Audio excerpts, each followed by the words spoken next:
So again, here's the problem. We have foo-fars in the truck. Truck's going to start accelerating. If it accelerates too fast, he's going to start to slip. He's trying to stand still. The car is going to accelerate from under him. So the question is, what is the maximum acceleration before he begins to slip, before he starts slipping? Okay? Step one should be what, always? Draw a free body. Okay? If you want, you can draw the little character. You can also just draw a box. Sometimes, it's easier just to draw a box, especially if you have no artistic abilities, like me. So what are the forces acting on him? Let's do the easy. Let's get the easy ones out of the way. Gravity. Gravity, good. What direction is gravity? Down. Down.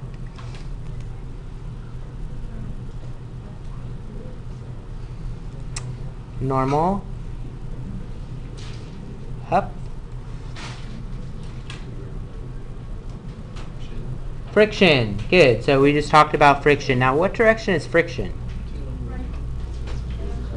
Is friction to the left or to the right? Right. It's to the right. Yeah, good. Why is friction to the right? And not to the left? He's moving to the right. The car is moving to the right, but why is friction not opposing the motion? He's a different motion than the car. It actually is opposing the motion because what does foo-far want to do? Stand still, and from our viewpoint, he wants to move left, or looks like he's moving left. So the opposite would be moving right. So that's the opposition that you see. And that's what moves him forward. Yeah? I don't get what the question is asking. Like, is it asking, can you rephrase it so I can understand the mass acceleration before he slipped? Before he starts slipping like backward, like before the car slips from under him. So with respect, not the car itself, but with respect to him. So it's not the same as the acceleration in the truck? It will be the same because they're accelerating together. Yeah, okay. We don't want him to slip. Yeah, we don't want him to slip. If he starts slipping, then yeah, his acceleration is different than the truck. But if he's not slipping, then it should be the same as the truck. Okay?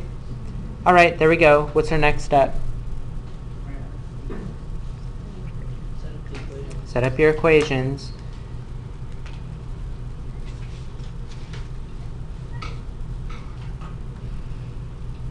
Okay, our x equation, well, we only have one, right? It's easy. Force of friction equals max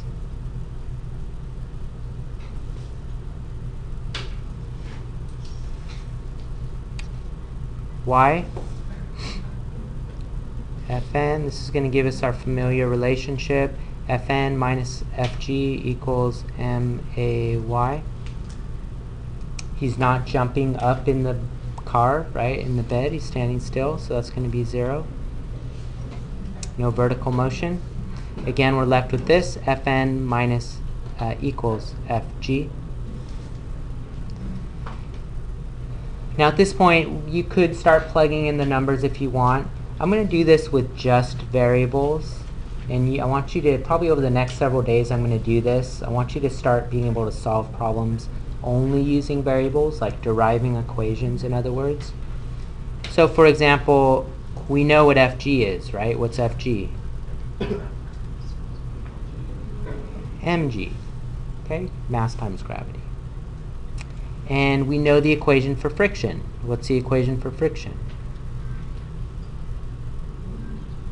Mu times Fn.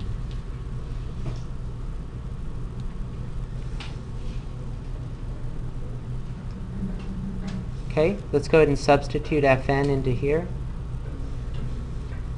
So we could write this as mu mg equals ma.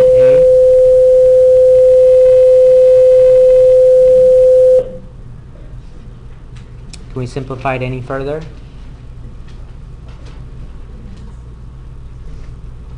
Masses cancel.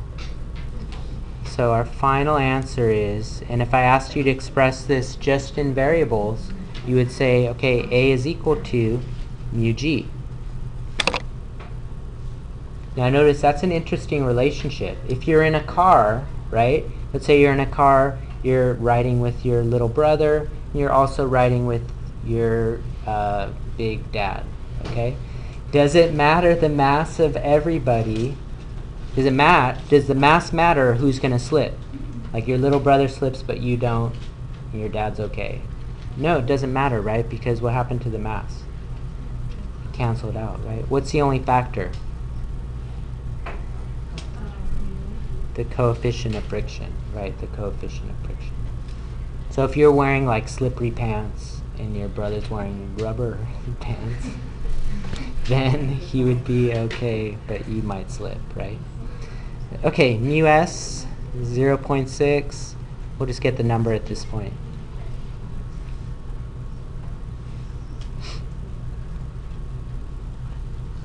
So what's it, 6 point, 5 point something?